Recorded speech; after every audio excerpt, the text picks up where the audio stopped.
And Elizabeth Jones for UKIP. What would you do on day 2 if we left the European Union, Elizabeth?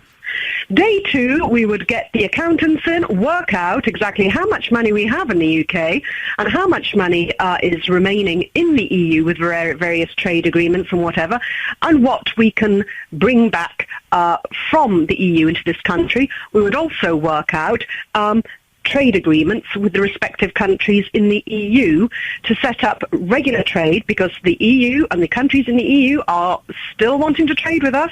Never forget that we have a significant trade imbalance with the EU. That is, the EU sells far more to us than we buy from the EU. So they will still be very much interested and focused on doing business with us. So the idea that if we step out of the EU, all trade will end is a fallacy.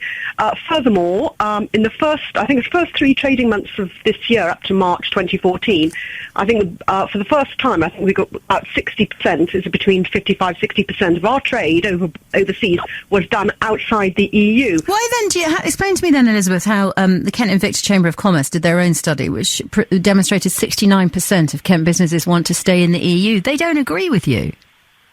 Well, I need to have an analysis of what exactly they are opposed to with leaving the EU. The EU hasn't benefited this country. We have paid a huge amount of money every year. We're paying about £55 million a day.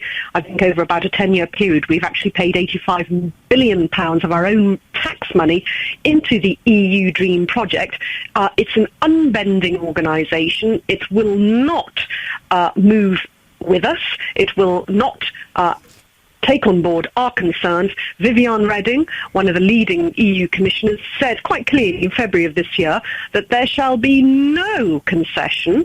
She herself said that the bulk of the laws in this country were handed down by the EU. Let's just answer one very quickly, because I have got to make time to speak to Annalise Dodd for Labour as well. The 2 million Brits who live abroad, what's going to happen to them when we leave the EU if UKIP gets its way?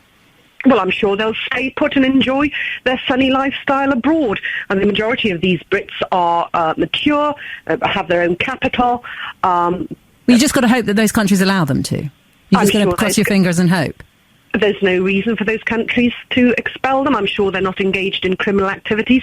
And what's more, I'm sure that they have, a lot of them are mature, a lot of them are retired, and they have large pension pots, they have savings, they're people who will be buying and investing in that country. Elizabeth, thank you. We must leave it there. A quick word to Annalise Dodd.